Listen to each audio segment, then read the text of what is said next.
Bienvenue dans le Comic Story, approchez visiteurs. Je vais aujourd'hui vous présenter un événement important de l'histoire de Marvel. La séparation des Avengers. Cette vidéo sera la première d'une longue série dans laquelle je souhaite vous faire découvrir les blockbusters super-héroïques. Nous y parlerons par exemple de House of M, Civil War ou encore Avengers vs X-Men.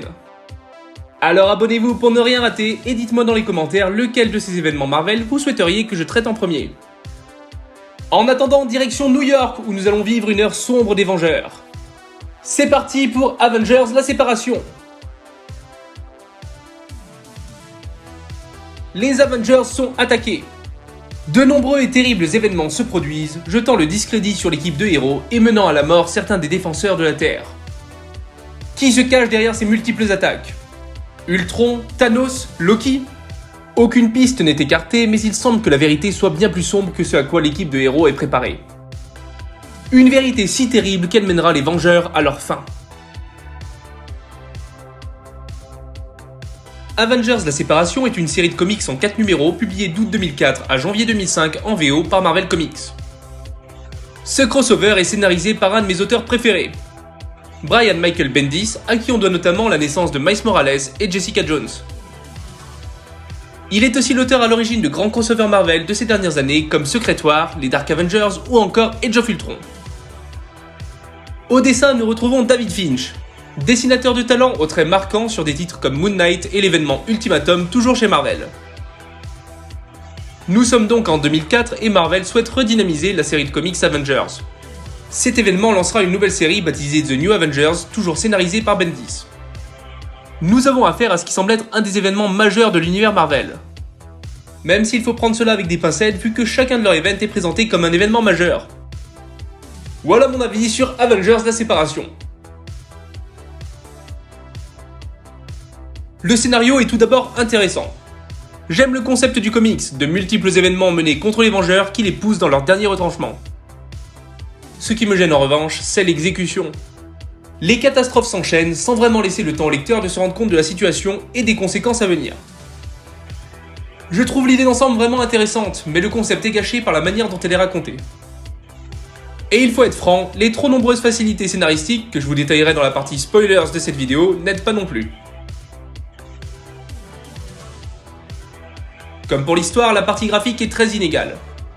Certaines planches sont tout bonnement magnifiques, alors que d'autres semblent être inachevées. C'est à mon avis tout le problème de Avengers la séparation. On nous sert trop d'événements, trop de héros, en trop peu de numéros.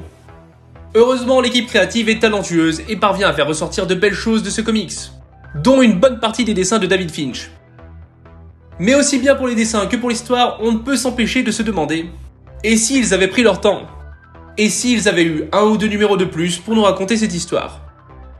Je suis sûr que le résultat aurait pu être un vrai chef-d'œuvre.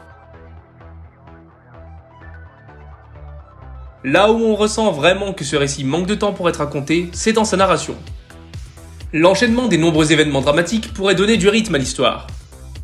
Mais ce rythme est brisé par de trop nombreuses scènes de dialogue dont l'unique objectif est d'expliquer au lecteur ce qu'il se passe.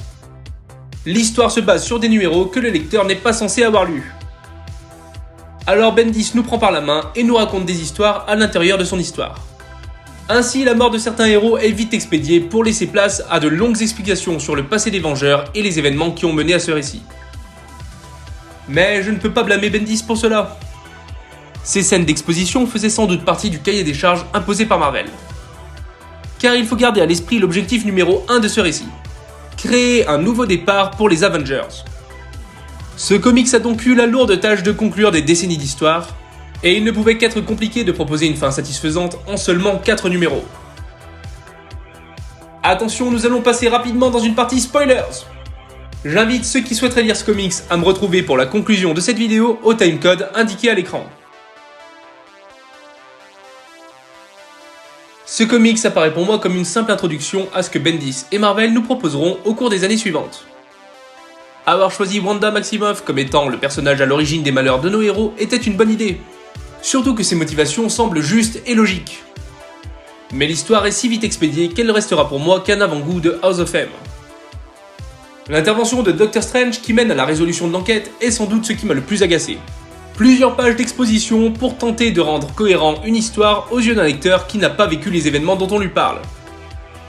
Et finalement, j'ai vraiment été déçu par l'origine de tous ces événements. Non pas le traumatisme qu'a vécu la sorcière rouge en perdant ses enfants, mais je parle bien de la scène où la guêpe, à moitié bourrée, fait la boulette en lui rappelant ses souvenirs qui avaient été effacés de sa mémoire. Cette énorme facilité scénaristique reflète à mon sens tout le problème de ce comics. On a une histoire chouette et compliquée à raconter, mais on n'a que 4 numéros pour le faire. Est-ce que Avengers la séparation est un événement marquant? Oui, c'en est un. Il conclut des décennies d'histoire et sera le point de départ pour de nombreux crossovers. Les graines de House of M et Civil War y ont été semées. Et c'est d'ailleurs ce que je préfère en retenir. Mais est-ce qu'être un événement marquant suffit pour être un chef-d'œuvre? Je ne pense pas. Heureusement, Bendis aura l'occasion de nous prouver l'entièreté de son talent au cours de certains de mes comics préférés, comme la période des Dark Avengers dont j'ai hâte de vous parler en vidéo. Alors abonnez-vous pour ne rien rater. Avengers la séparation était un passage obligatoire pour mener au renouveau des comics Avengers. Et c'est pour cela que j'ai souhaité vous en parler. Je vous conseille de le lire ne serait-ce que par curiosité si vous aimez les Avengers et que vous avez déjà lu des événements comme Civil War ou Secret Invasion par exemple. En revanche, si vous souhaitez débuter dans les comics, dirigez-vous plutôt vers Civil War ou House of M par exemple. Édité sous de nombreux formats au fil des années, vous pouvez retrouver cette histoire au prix de 15€ dans la collection Marvel Must-Have publiée par Panini Comics. Il est aussi disponible en dématérialisé dans l'abonnement Disneyo avec beaucoup de crossovers Marvel. Une option économique que je vous conseille.